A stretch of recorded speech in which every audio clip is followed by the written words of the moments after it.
Time for the 49ers Rush Podcast.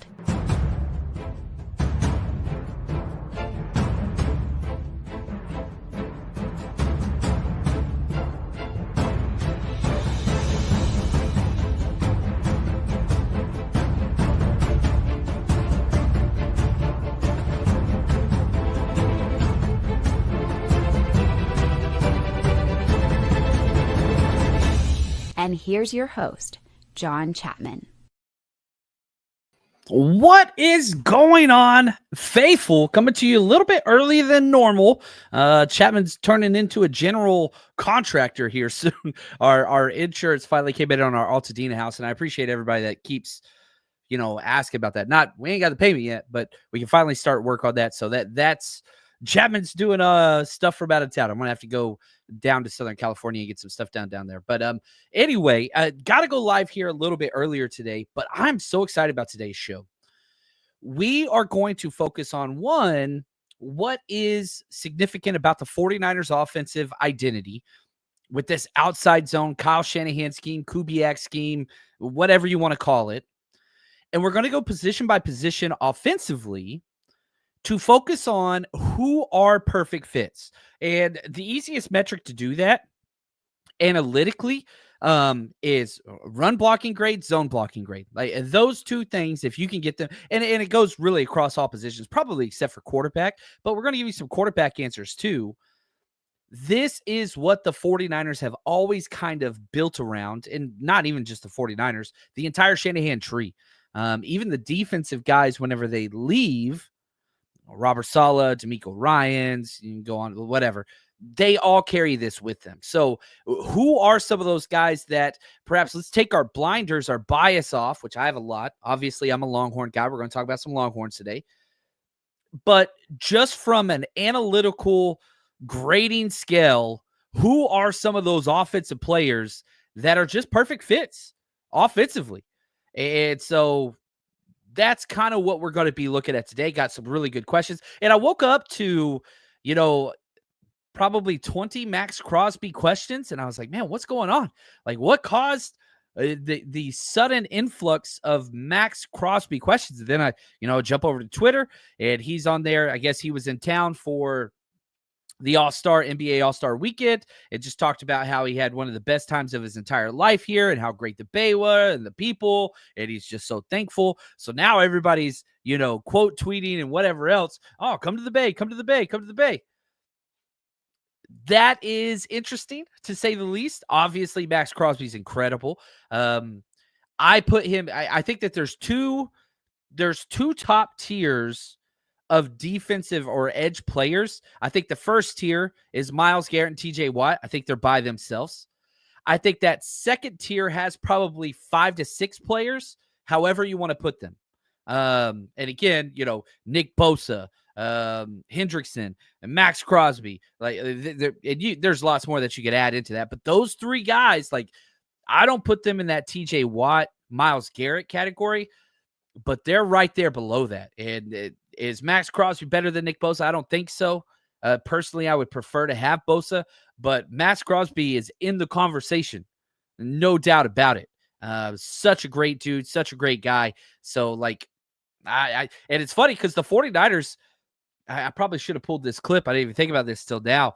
Kyle Shanahan talked about when they first brought over Kyle Kuceric, and they're doing their draft interviews. And Chris Kuceric, has our defensive line coach, has been around the NFL for a long time. And so they go into interview, and their first defensive end interview that year at the Combine was Max Crosby.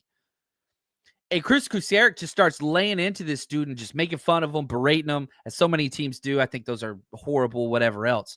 And Shanahan has to tap like Kuceric under the table, like, dude, we don't do that here. Like, that's not who we are. And Shanahan talked about, like, he's like, it sucked because it happened to the coolest guy ever, and Max Crosby. But yeah, so there's a little bit there. Does this mean that he's going to force his way to trade here? I doubt it. The Raiders do not like the 49ers. And it is interesting. As somebody who is born and raised outside the Bay, obviously I'm from Dallas, Fort Worth, born and raised Texas. My story, why I love the 49ers, 9 years old, about to turn 10. Asked my stepdad I hated, which team he hated the most, said the 49ers. Then I asked for a Jerry Rice jersey for Christmas, and I still have it. It's hanging up over there. That's how I became. But I always hated the Raiders. Whenever I moved to the Bay, most people locally don't hate the Raiders. Outside of San Francisco area, Niners fans hate Raiders. That's just I don't know what the difference is there. Maybe because it's never been a competition. But the Raiders hate us. You can go back to when Khalil Mack was going to be traded, demanded to be traded. That's when Gruden was there and all that stuff. The 49ers had a better trade package put together than the Bears did. But they did not trade Mark. I don't know. I think that was Mark Davis at that time. It was Mark Davis. Refused to trade him here. So that complicates it further. Now it is AFC to NFC, and now the Raiders are in Vegas. I think they were in Vegas back then too, though. Actually, I think they just left. Yeah, I'd love Max Crosby. Would I give up the number 11 overall pick for Max Crosby? Yes, I would. Would I? Again, if I could get Myles Garrett, I would give up a first and fourth and future second. For Myles Garrett, I'd give up the 11 and a fourth. That's it. I'm sorry, for Max Crosby. A first and a fourth, that's it. So does that make sense? That's the difference for me. And I know a lot of people would probably agree to trade more. I would love Max Crosby, but if you trade for him, you got to pay him. That's always the issue. Can you afford to pay him? We're seeing cap casualties all across the NFL right now. A lot of players getting cut. A lot of players get. Well, anyway, yeah, I had to throw that in there. This is episode 1337 of the 49ers Rush podcast, and I'm very thankful that all of you guys are with me. And shout out to our executive producers, Corey Robbins, 49ers Storage 365, and David Gill. We're going to have some fun on today's show. I'm excited. Now, sticking with this offensive line, we had a question from one of our Patreon subscribers, and again, the49ersrush.com or Patreon. That's how we feed the family here. The Chapmans, that's how we eat. KAD, he asked this question. He said, if Kelvin Banks Jr. gets drafted at 11, offensive tackle out of Texas, my number one offensive tackle, what position would he play for the 49ers this year in 2025? Would he get redshirted? Could he play right tackle? Could he play left guard? Where would he go? Well, I'm here to tell you right now, I don't really care. There's one exemption to this list. If you draft a left tackle, okay, and whatever your order is, whether that's Will Campbell, Josh Simmons, Kelvin Banks Jr., whatever, any left tackle, they're going to play left guard for the 49ers first. That's just what's going to happen. The one, I don't think any of those guys would play right tackle first. I think left guard is the biggest issue on this team currently. Let me refrain from that. The coaches, Chris Forrester, Kyle Shanahan, see the biggest issue on the offensive line to be that left guard spot. That's where they stand. I disagree with that. I think it's at the center position, then left guard, then right tackle. I don't think they see right tackle as like we have to improve immediately. And again, James, appreciate you. I agree that I think center's the biggest need. I think Chris Forrester and Kyle Shanahan see left guard as the biggest need. Also, they love people to learn at guard. If they draft an interior offensive lineman, they're going to play left guard first before center. Almost exclusively. Maybe Majors would be the difference there, who might be a center-only prospect, but I think they play him at guard too. So any of those left tackles I mentioned, they're going to play left guard first, and then when Trent retires, bump out to left tackle. The one guy that might be an exception to that rule is Armand Mimbu, who's never played on the left side. He's a right tackle. He's played right tackle. It's harder for a lineman to jump left to right or right to left than it is from tackle to guard or guard to tackle. And especially in the Shanahan scheme. We're going to talk a little bit more about that scheme, and that's why I'm leading in with this. So if you draft Banks, I think he starts at left guard and possibly bumps out. I think he should bump out. I think he has the most promise as a left tackle. Is he clean? No. But I think if every single player reached their potential, I think Kelvin Banks would be the best left tackle in this draft. Josh Simmons is the most plug-and-play left tackle in this draft. He's coming off an ACL. Will Campbell, Yeah, run blocking wise, fits it. And it might be none of these guys are pure left tackles. Armand Membu, however, out of Missouri, who I freaking love, I would kick McKivitz in. That dude is just exactly how you drop a right tackle. He's everything you ever wanted. And you may never, ever move Armand Membu over to left tackle. Now, his feet, they say left tackle, no doubt. The athleticism and all that stuff say left tackle, no doubt. But, man, if I draft Armand Membu, I'm kicking Colton McKivitz over, personally. I want to see if he could play left guard. He's played left side. In fact, you go back to his college days, he played almost exclusively left tackle. But that's just kind of how I see it.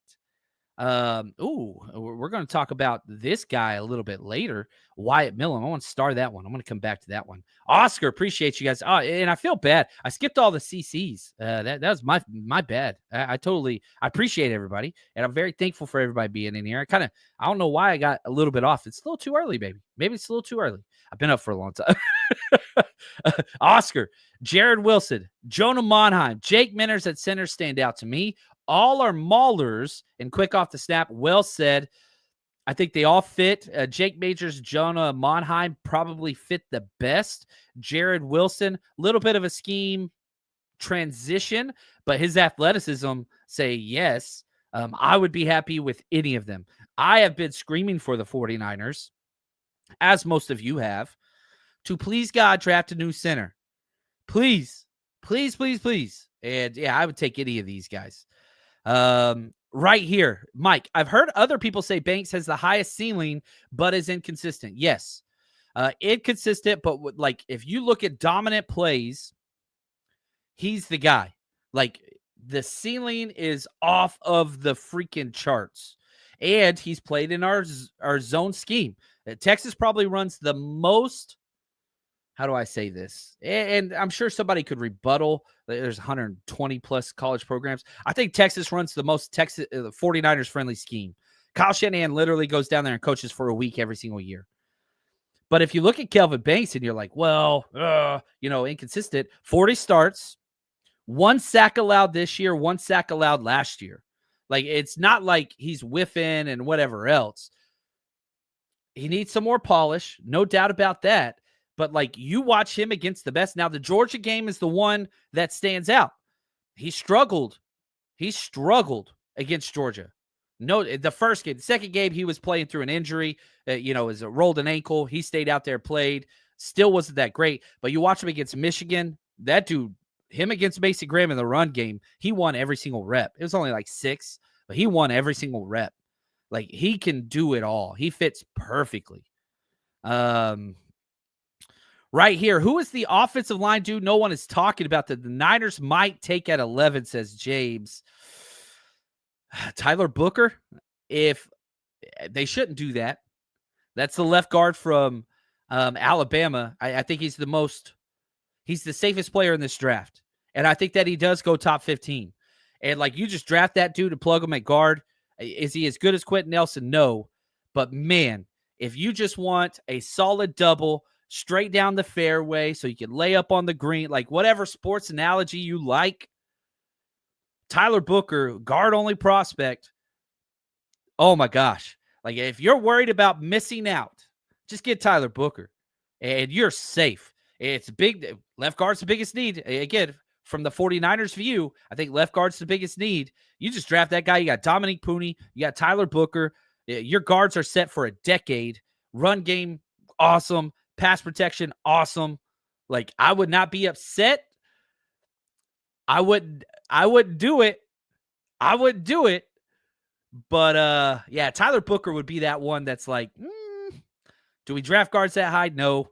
But somebody's going to, and they're not going to be upset. And whoever drafts Tyler Booker is going to be very happy.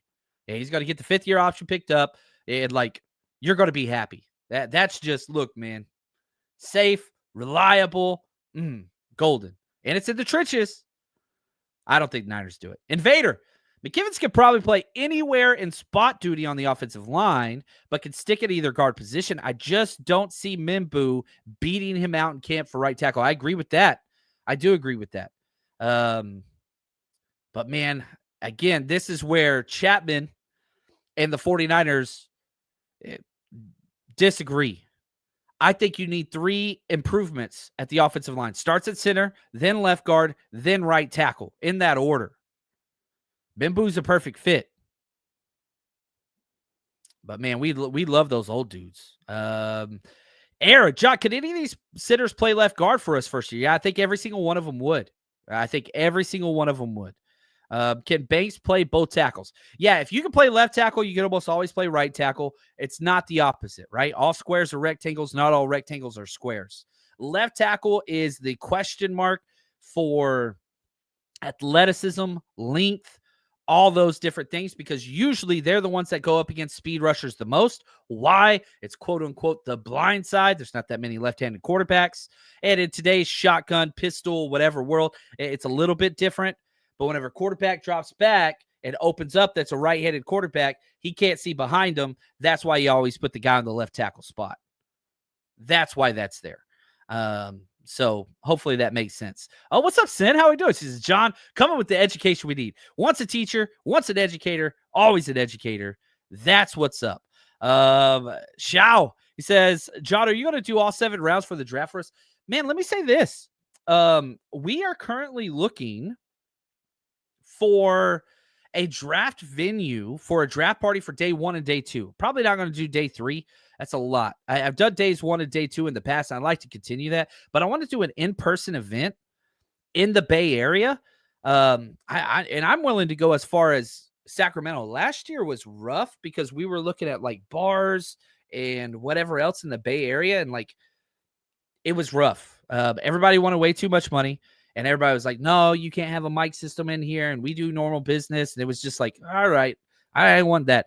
I'm kind of looking for an event space is what we're looking for. So if you know of somebody that would love to freaking pack that house out and have like 150 to 250 people out there, days 1 and day 2 of the draft, or just one of those days, we bring the TVs, we bring the entertainment, all that kind of stuff. We handle everything.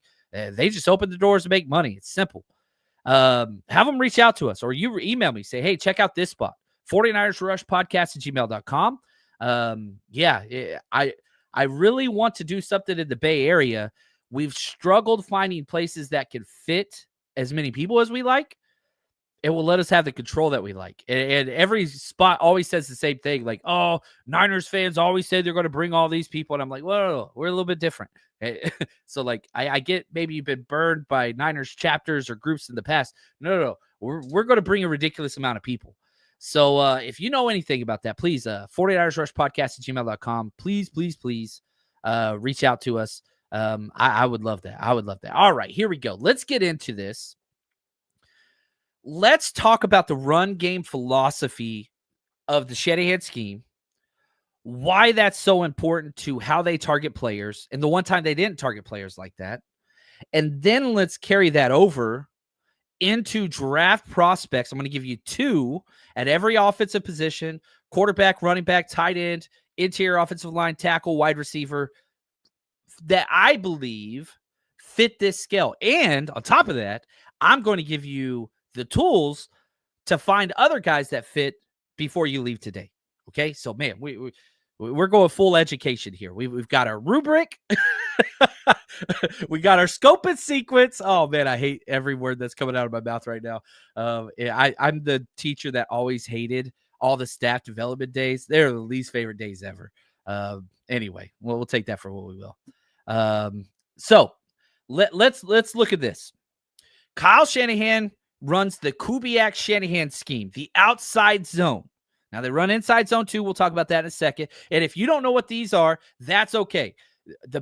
If you really want to learn about football, the number one, we do a football 101 on our Patreon page and the 49ersrush.com. You just type in football 101 and all these videos pull up. On the 49ersrush.com, we have a whole section, and like, you click outside zone. I show you why. I show you the play. I show you the all 22 coaches tape. I diagram it for you. It's all there. The outside zone, everything is predicated on that play. And think back to old school football where you say, okay, we're going to run 12 power, 23 power, 23, whatever. It doesn't matter. Where The tailback is the number 2 player, and he runs through the 3 hole. Whatever. You run here, that's where we're going. The outside zone doesn't do that. The outside zone says student body right. It's a variation of the old wing T that has adapted to, hey, the running back can go anywhere. The running back goes with what he sees. So all 5 offensive linemen block not vertically getting upfield, they block horizontally. So let's say we run outside zone right, and you can see it on those short tosses, the crack toss, whatever else, the stretches, dead matter. There's so many ways you can do it. All 5 offensive linemen and the tight end all block to the right side. They literally turn and run. The running back gets the ball, takes 3 hard steps, and then reads inside out. Now, you can change that, and there's, you read outside in, you can do a cutback, you can do whatever else. But the outside zone is predicated upon you can stop perhaps 4 or 5 of these gaps. You can't stop 6 consistently. And we bet that our running back will find the one unblocked or unstopped run gap, and they'll hit that every time. People want to know what Christian McCaffrey's elite trait is. It's not speed. It's not power. It's not elusiveness. It's none of those things. It's vision. The thing that Christian McCaffrey has better than any other running back that I've ever graded, vision. He sees where the hole is going to be before it is there, and he hits it every damn time. And if you have, shout out to Invader, you want to watch, go watch 10 Christian McCaffrey plays, then go, and this is not nice, Isaac Guerrero plays. Christian McCaffrey, A+ vision was some of the best I've ever seen. Isaac Guerrero, some of the worst I have ever seen. Literally the worst.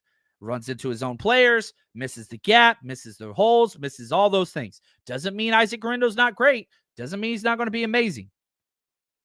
But vision is needed. Decisiveness is needed. When you compare that with speed and all those things, things are great. So how do the 49ers scout offensive linemen? We'll start up front. Lateral agility, side-to-side lateral movement is paramount. Old school offensive line, length, power, being able to drive the defender vertically. That was what was most important and most coveted. In gap schemes, inside duo, power scheme, all those are different words for the same thing. They're not the exact same, but they're close. I know some coaches listen like, actually, duo and inside zone are different. They're not. They're the same, but they're a little bit different, but they're not. Anyway, somebody's like, okay, thank you. So that made somebody happy, hopefully. But they go after length, power, size. 49ers in this outside Kubiak Shanahan scheme go after horizontal lateral ability, that first step to open, to turn and run. That's why a lot of the 49ers offensive linemen are smaller that can run faster. That's why 49ers offensive linemen, they don't value arm length like most teams do. Everybody says, oh, you got to have 34-inch arms to play center. Have to. Not for the 49ers. Colton McKivitz, 33-inch arms. Jalen Moore, 33-inch arms. Now, you look at Trent Williams, he's got 34-inch arms. It's not like 34-inch arms are a bad thing. That's just not what makes it so important. You need people that can move, that can run, that can open up their hips, have fluidity. You talk 20-yard shuffle. You talk the short shuttle, you talk about 3-code, you talk about those things. That's huge. Agility and speed take the importance away from length and power as other schemes. Okay, so that's offensive line play. Wide receivers, you got to be willing to block. Tight ends, man, you got to be able to do it all. And the 49ers have 2 tight end kind of molds that they like. They like an extra offensive tackle that can block consistently, and then they want somebody that can block, that can move in space. Those are the 2 types that they go after. Think Charlie Warner, Ross Dwelly. That's what it is. Now, sometimes you get a unicorn like a George Kittle that is just checks every single damn box that you want. You want a blocker? Check. You want speed? Check. You want space? Check. He just does everything. So those things exist. So, having said that, let's open up our discussion. And I have to say, I'm going to brag a little bit. I posted this morning on our Patreon page and on the 49ersrush.com. Just click on player breakdowns. You'll see the NFL draft section. This is our NFL draft sheet. This is incredible. Shout out to the 49ers Rush team for helping create this. We have over 300 players filled out on this spreadsheet. And, it's got the people that measured at the Senior Bowl. We have all their measurements. Now, this is pre-combine. It's so 40-yard dash, any place that had their 40-yard dashes up, schools, high school combines, whatever, we have that on there. But again, it's red, it's unofficial. But you can look at receiving grades, man grade, zone grade, blocking grade, pass blocking grade, special teams, how many rush attempts the wide receivers had, targets. You want to look at defenders. I mean, this is just unbelievable. The amount of stuff, and you can sort all these columns. You want to know which run defenders are good with a pass rush grade. You're looking at how many pressures, quarterback hits, win rate, total snaps. You want to look at defensive backs who have the most deep free safety snaps. You can sort that there and look through that. So we shared that this morning.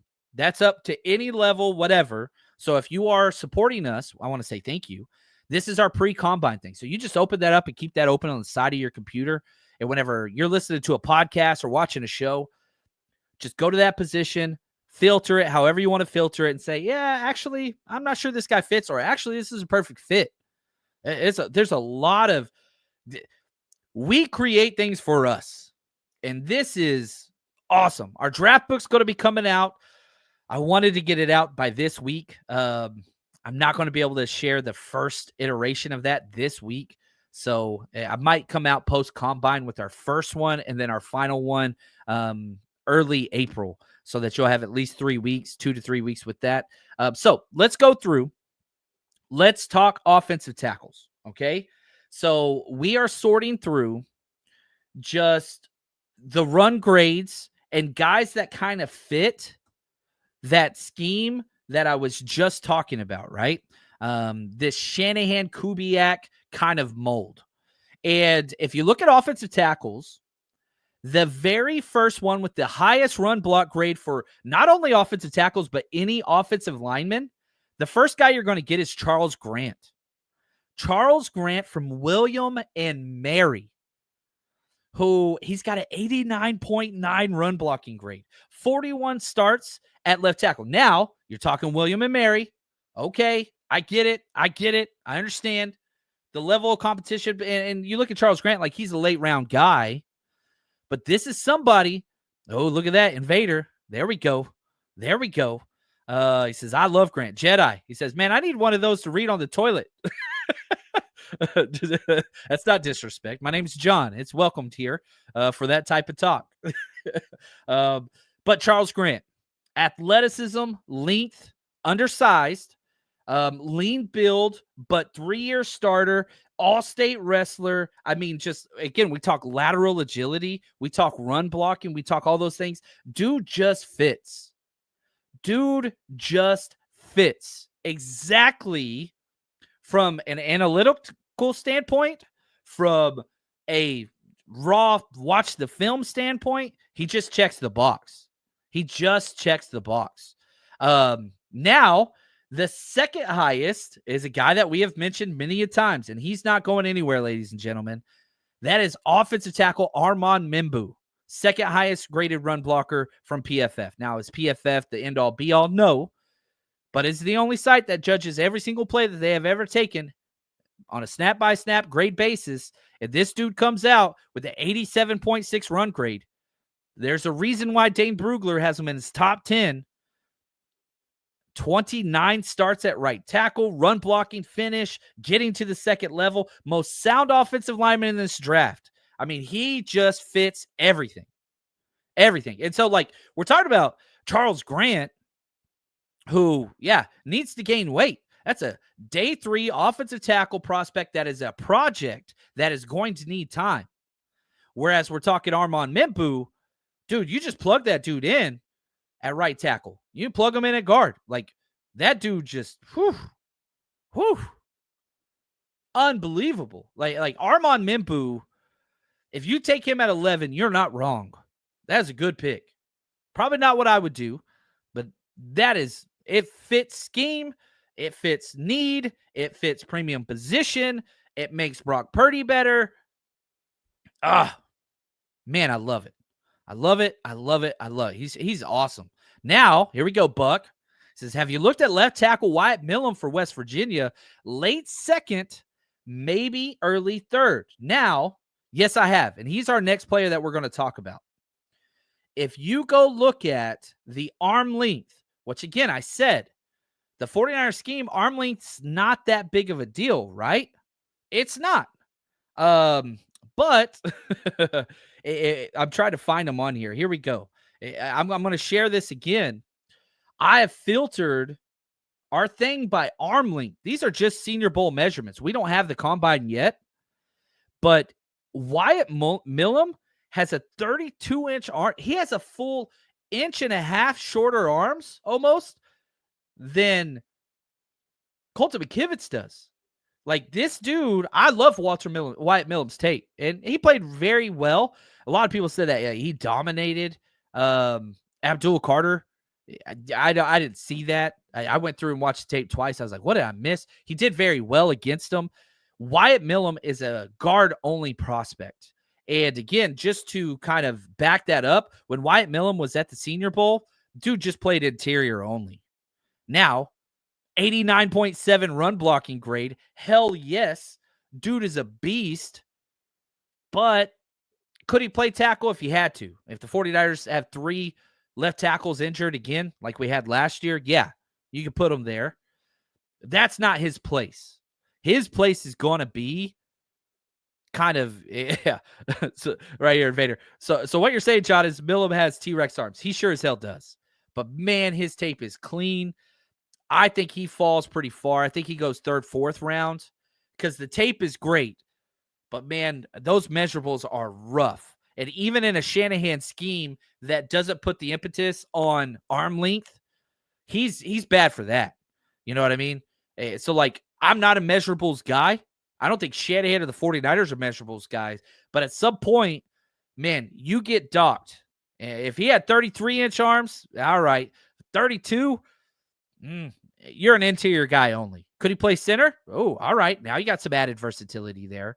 But I think guard, and I think round 3, round 4, if the 49ers took Wyatt Millum round 2 and played him at left guard, would I be upset? I would not. I would not. The dude is a damn good football player that's tough as hell, and 49ers like West Virginia players. They've gone back to that well many and many times. Buckeye agrees. He says, yes, guard would be good. I love it. Oh, man, is that his AVI, Buck? Is that you with the picture of Fred Warner? Is that at our Vegas draft party?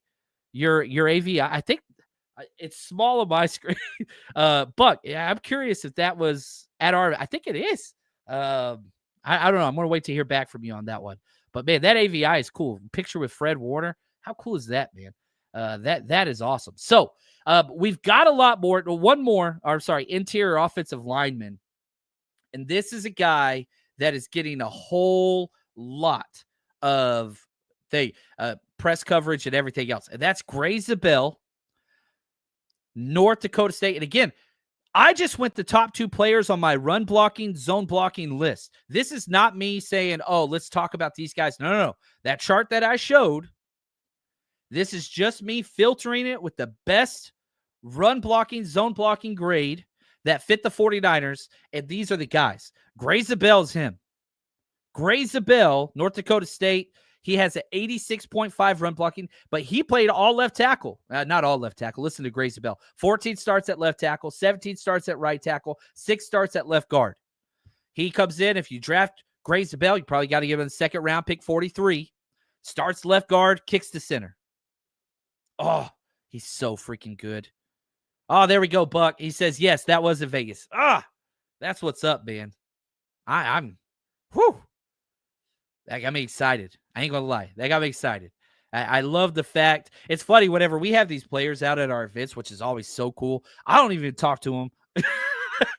I'm like, all right, this is for the fans. My job is to make sure everybody has a good time. And then sometimes afterwards, like Frank Gore or somebody's like, yeah, let's hang out. That's always amazing. But Fred Warner was one of those.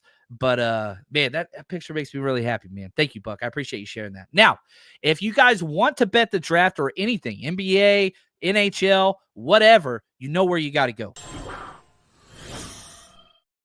The NFL season may be done, but betting with MyBookie, which has been going on for 10 years now, is still in full swing. You want to bet the NFL draft? You think you know who's going to go first overall? Is it going to be Abdul Carter, the star pass rusher? Or is it going to be a quarterback, Cameron Ward, Shadur Sanders? Head over there, and you can make that prediction now. Those bets are already up. You're a big basketball guy. Who's going to make the playoffs after the trade deadline? A lot of big trades took place. Head over there. Who's going to make the playoffs? You can bet individual games, parlay, whatever it is you want to do. Head to mybookie.ag. Use promo code 49ers or scan this QR code to my right.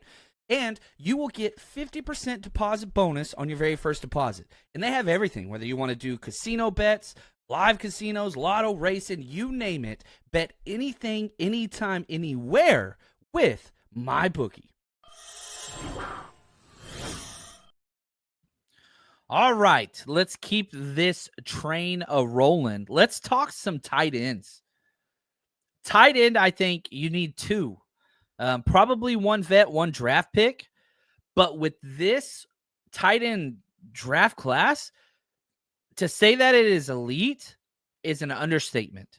It is unreal. First round, you're going to get 2 to 3 first-round tight ends. Second round, you're going to get 2 to 3 second-round tight ends. You're probably going to get 4 or 5 third-round. Like, this is a tight end draft where wherever you want to go, whatever you want the strong tight end 2 that the 49ers like as an extra offensive lineman, cool. You want the wide receiver tight end like Brock Bowers, not Brock Bowers, but like that exists. There's one player, there's more than one, but there's one player that 49ers fans don't talk about enough. I know everybody's Tyler Warren. I hate to tell this to everybody. I don't think Tyler Warren's the best tight end in the class. I don't. I really don't. I think he's incredible, and I think he's going in the first round. I think that he is awesome. But whenever I filter this thing by, run blocking, whatever, here, I want to see, actually. I want to see, because I just did the top ones. Ooh, yeah. Tyler Warren is bottom 6 in run blocking grade. Like, he's great, but he's got a 52 grade run blocking. 52. Like, and everybody's like, well, you can go out there and you can draft Colston Loveland if you just want a receiver. Colston Loveland has a higher blocking grade, and it shows on tape. I understand that Tyler Warren's awesome, and I hate that this is turning into like a weekly, like, this is why the Niners are not going to draft Tyler Warren. Watch them draft him, and I wouldn't be upset. I think he's a damn good player. But whenever I look at Niner fits, yeah, whenever the ball's in his hand, I get that, the versatility. But I hate to tell you this. Colston Loveland is a better blocker, a better route runner, has better hands, and is better, maybe not better after the ball, after the catch. Like, I don't know what to say. Like, I get everybody loves Tyler Warren, but go watch. I know it's Michigan, and I hate Michigan more than anybody. I hate Michigan. Colston Loveland's better. And I actually think the conversation needs to be had. This is going to piss some people off even more. I'm not so sure that Tyler Warren is the number 2 tight end in this class. I love Harold Fannin Jr. I think that dude played at Bowling Green. I get it. But you look at the highest blocking run grade for a tight end that's like draft eligible, Harold Fannin Jr. is right up there, 75.2. Tyler Warren, 50. 75.2. You're not to mention the production he's done as a route, the hands, all those things. Level competition's a concern. I get that. I understand that. I don't think Harold Fannin Jr. is a perfect prospect. But if you ask me, would you rather take Tyler Warren in the first round or Harold Fannin in the second? That is a no-brainer. That is a no-brainer. Do I think that we should take Harold Fannin Jr. in the second round? I do not. I don't. But he runs better routes, has better hands, is a better blocker. He's a little bit smaller, but dude blocks. He's damn good. All right. Look at this. Sid, she says, of course, like a good student, I'm taking notes. Man, you are the best, Sid. You are absolutely incredible. Invader, I think Landon Jackson is the pick at 43. Dude, I love me some Landon Jackson. Buck, Fan had a better run block grade too. He does. It's not close. What's up, David? Appreciate you, man. So glad you guys are here. Right here, Loveland, I fear, will be a Chief. I don't think he'll be there at 31. Loveland's going. If Loveland is available, he's not getting past the Rams. I will tell you that right now. The Rams tried to trade up. What's up, Klarzard, by the way? I did not say what's up. The Rams tried to trade up for Brock Bowers. If you like Brock Bowers, you love Colston Loveland. Do you like him as much? No. But again, Rams tried to trade up for Brock Bowers and were denied. They tried to trade up twice. Loveland, especially after Brock Bowers' season, dude, Loveland ain't going to make it out of it. If Loveland is there at 20, I would be shocked. But this is a crazy deep tight end class. It is. Loveland to Denver. Yeah, if they don't get Taysom Hill, that makes sense. Right here, NY Niners. Fannin is by far the best yet, guys. Dude, NY Niners is the architect of this entire sheet that I'm living my life through. What he says is pretty damn close to gospel to me. There's people that put in the work, and this guy, he puts in the work. Now, my second tight end, the second highest best run blocking grade, Jackson Hawes. I freaking love Jackson Hawes, man. Yale transfer, Georgia Tech. Are you kidding me? 74.7. And again, this ain't me. This is a sorting a chart and seeing who's the best there. Those are just two guys that are perfect 49ers fits at the tight end position. And if we could walk out with Harold Fannin in the second and Jackson Hawes in the fourth or fifth, whew, that is cooking, man. Those are just guys that are going to fit. They're going to play. Yeah, like, oh, I get excited whenever I talk tight ends. I really, really do. All right, let's talk wide receiver. I got too many positions to go, man. I got too many. And that's okay. Hopefully you guys enjoy this. I know I talk a lot. My favorite critique ever of my podcast was I got a 1-star review one time, and it was a 1-star, and it was like, guy talks too much. And it was like a solo podcast, and I just thought that was hilarious. Anyway, so let's talk Daquan Felton, wide receiver, Virginia Tech, 6'5", 215. He is huge, man. It is a 6'6" wingspan. Didn't play great, but you're talking highest run blocking, 80.4 run blocking grade. You want to draft somebody that's going to be a redshirt guy that fills in for Juwan Jennings when he leaves. And again, another thing that I hate to tell people, I wish we could keep Juwan Jennings. This is the last year of his deal. That dude's about to go be a number 1 or number 2 for a team and get paid. He's about to get paid. So Daquan Felton could be a guy that you kind of sit there and you let him learn. This is a day 3 wide receiver prospect, Daquan Felton, but he's there. Now, all right, now we're about to go off on a tangent. The second highest best, this is the new name in draft Twitter and 49ers Twitter, second highest best run blocking grade, none other than Trey Harris. I cannot go a full episode without talking about this guy. Half of my emails, half of my DMs are about Trey Harris. This dude's just a beast. 76.1. He is the Shanahan of all Shanahan wide receivers. I hate the system he played in. I hate Ole Miss. I hate that RPO Briles system. I know I don't think that translates well to the NFL. Now, I have to say shout out to my man NY Niners. He sent me his thesis on what's it called? Trey Harris. He created new criteria and new statistics for Trey Harris, which is awesome. He's not against Trey Harris, but I do want to buttress this conversation about Trey Harris, who, again, he's the hot name right now. I think 43 is too early for him. I do. Would that be a bad pick? I don't think so. I don't want to spend that second round pick on the on something outside the trenches. It needs to be O-line, T-line. Tight end I'd be cool with because I think that helps the trenches as well. But he's gaining so much steam. You've got Daniel Jeremiah talking about him. You got Dane Brugler talking about him. You got all the 49ers people talking about him. And right here, Harris goes round 1. It's possible. Now, NY Niners, he did a deep dive, and here's kind of the stuff that he came up with, and I double-checked, and he's not wrong. Trey Harris's man grade and yards per route run are impressive. We talked about that last episode. If you want somebody that can beat man coverage, Trey Harris was at the top of the list by a lot, almost double everybody else. But the drop rate is bad. Now, his yards per snap are great, but he was so heavily targeted in the games he played. He didn't play in all the games. And a lot of that is Jackson Dart, this running around, freaking chunking plays up and all that stuff. But he provides that, and guess what Brock Purdy does? He's a run around, chunking up quarterback. That's what he is.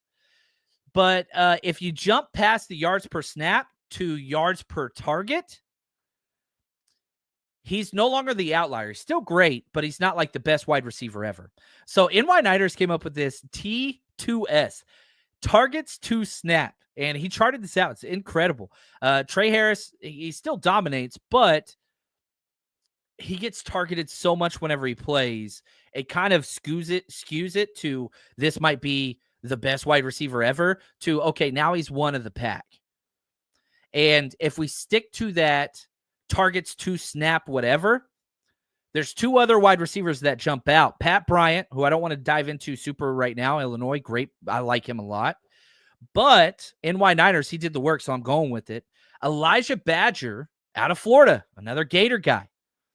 Niners love to double dip and go after guys who have played together. They saw Elijah Badger, right? They scouted Florida, Ricky Pearsall, all that stuff. It's still there.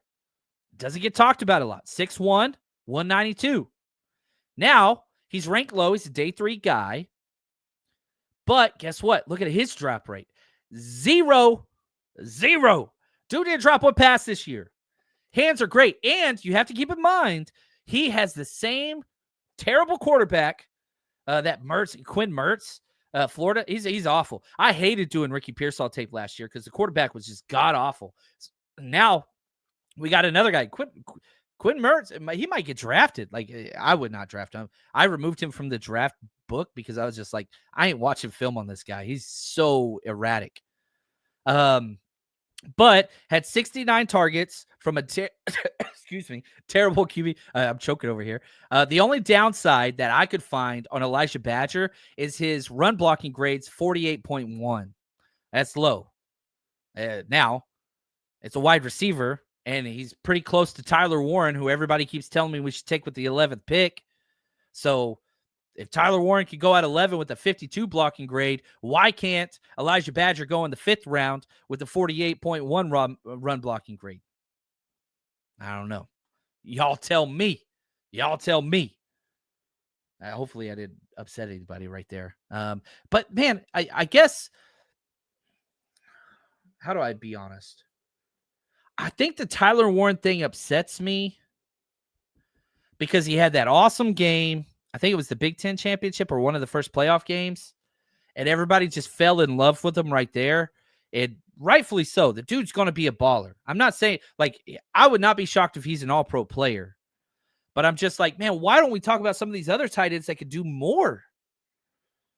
Right here. Shaw, what is the rank for Savion Williams? If we're just talking, let me go back to wide receivers. I'm going to filter this run blocking grade, largest to smallest. Savion, you got to go way down. 54.5. Oh, nope. 54.3 run blocking grade. Not great. And he's huge. He is huge. We talked about him last episode as well. So, yeah, that's Savion Williams. Looks like Megatron.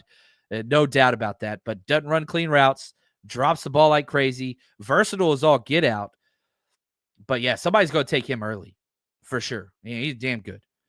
All right, running backs. Now, running backs run the ball, but this is a little bit of a fullback conversation, right? A little bit. Brock Lamp, fullback from Northern Illinois. What's up, fighting Jimmy Wards? 6'1", 252, undrafted free agent type. I don't have a draft write-up on him, but 84.4 run blocking grade. All right, 6'1", 250. I see you. And then LaQuint Allen, 6 foot, 201 from Syracuse, 73.6 run blocking grade. Speedster, 7th round undrafted free agent. Again, just, I wanted to stay consistent through my offensive production. I don't think run blocking is what's most important with these running backs, but if you're just looking at, here, I'll throw some extras, some bonuses in there. If you're looking at the zone rush attempts. Oh, hold on. I got to find it. Where is it? Yeah, there it is. Here we go. If we're just looking at just kind of zone whatever, zone runs, here we go. Ashton Genty, Cam Scattaboo. Those are your number 1, number 2 for running backs, if that's what you're looking for. Now, quarterbacks, I just went with straight run grade. Your mobile quarterbacks, if that's what you want to do. Riley Leonard's number 1 with the 83.1. Jalen Milroe right behind him with the 81.8. So, again, we got to close out the entire whatever, all of the positions and what that is and what that looks like. So, I think this was fun. I think this was a very interesting way just to look at everything. What's up, Yatsik? This is a question coming from someone who's never played American football, so excuse my ignorance. No way, man. You come at it from an inquisitive standpoint. There is no ignorance. You're the man. Is good blocking more of a matter of talent or more of effort, commitment by a player? It's a little bit of both. And it depends on the position. Talent, power, and staying in balance. Power steps are a big deal. Whenever I coached O-line, we were in a zone read system at South Dallas. We had athletes everywhere, and we were 4 wide quarterback zone read. That's what we were, and so we'd leave a guy unblocked for the quarterback to read, and we would just move and move and move outside zone, speed option, you name it. But the 6-inch power step, I think, is just so huge. And so whenever you can get somebody, okay, let's talk about somebody who cannot do that. Our center, and again, back to my biggest issue with the team, especially offensive line, especially offense, Jake Brindle has no power whenever he can get to wherever you want. So, like, you draw up the play of the center, okay, you're going to inside release, you're going to do a duo chip to the play side backer, which means you're going to check down on the shade, whatever, defender to your right side to get to the play side backer on the right side. Jake Brindle will do it every single time, exactly where you draw the lines. The problem is whenever you draw the play and you put that little dash mark at the end of the line, like you block this guy, it's from that point forward, Jake Brindle is just non-existent.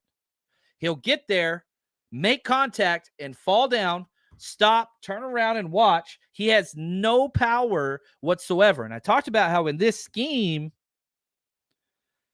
agility and movement are paramount. Brindle has that. He has that. But he has 0 in the power category. You watch it. A big reason why we can't score in the goal line is Jake Brindle. A big reason why we can't score in the goal line is Jake Brindle. And so, like, I want somebody that can get to the place that you need to. Athleticism, agility, lateral movement's huge, but then sustain the block. Jake Brindle's the worst block sustained player I've ever seen in the NFL ever. Niners just don't seem to have a problem with it. I think it's crazy. Now, the further away you get from the ball, the more blocking is about effort and attitude. Wide receivers, effort, attitude. Tight ends, effort, attitude. Go back to Cam Latu. That dude never had effort, never had attitude, was the softest football player I've ever seen play. Ever. I wrote that in my draft report before we drafted him. I was like, this dude is a 7th rounder at best. He's great at finding space against the zone, but he is scared to hit. He's scared to be hit. You can't be an NFL football player in the trenches and be scared to hit. You can't do that. Can't do that. Ahkello Witherspoon was that guy. Took him 7 years to stop being a baby and actually start hitting. And now he's decent. Dude was scared as hell to hit every single day in practice or in games with the 49ers, right? And I know you're asking about blocking. So attitude, the further you get away from the ball, but you can still see it in some guys that are just mean, dirty. They want to fight. Will Campbell's one of those. Wyatt Millam's one of those. Gray Zabel's one of those. That they just want, it's personal. I want to bury you. Juwan Jennings. I hate your parents. I hate your grandparents. I hate them all. So it applies everywhere. George Kittle. Do we have one mean player right now? Colton McKivitz is probably the meanest. Dominic Pooney's got some of it in him. Trent used to. But Trent's smart now. It doesn't mean he's bad, but Trent ain't trying to kill people anymore. Trent's trying to have a sustain and just keep playing, which he's so talented that works. But, like, I want killers, man. You know what I mean? I want it to be personal.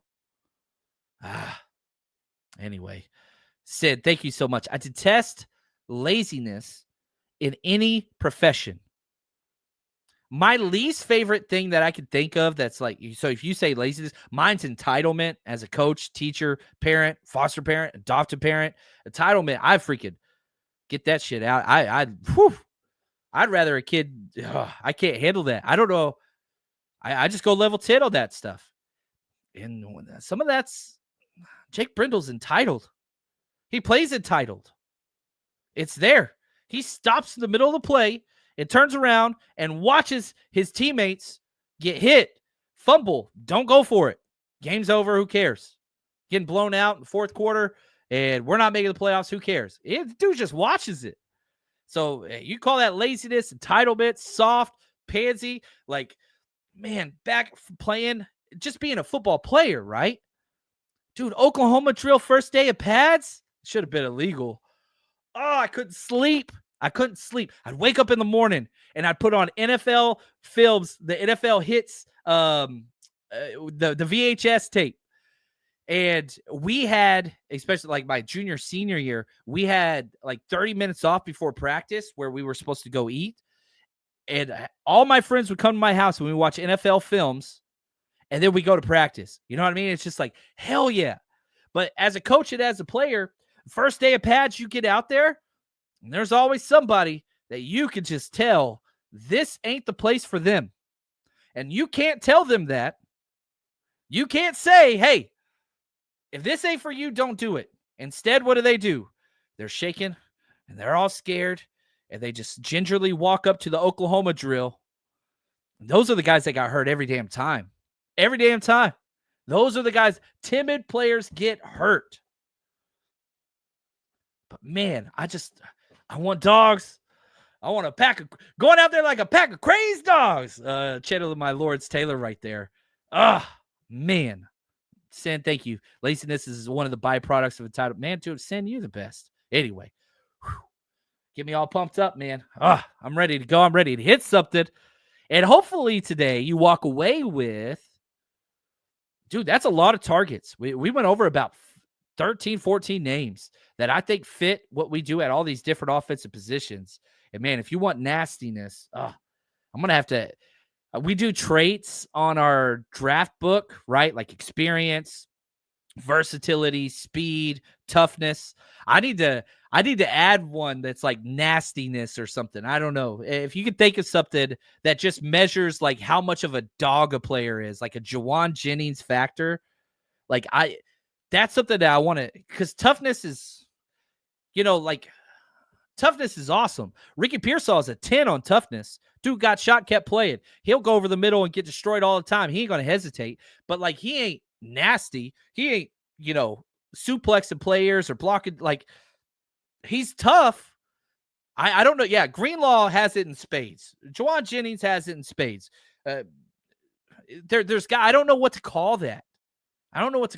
So a nastiness index. I do like that.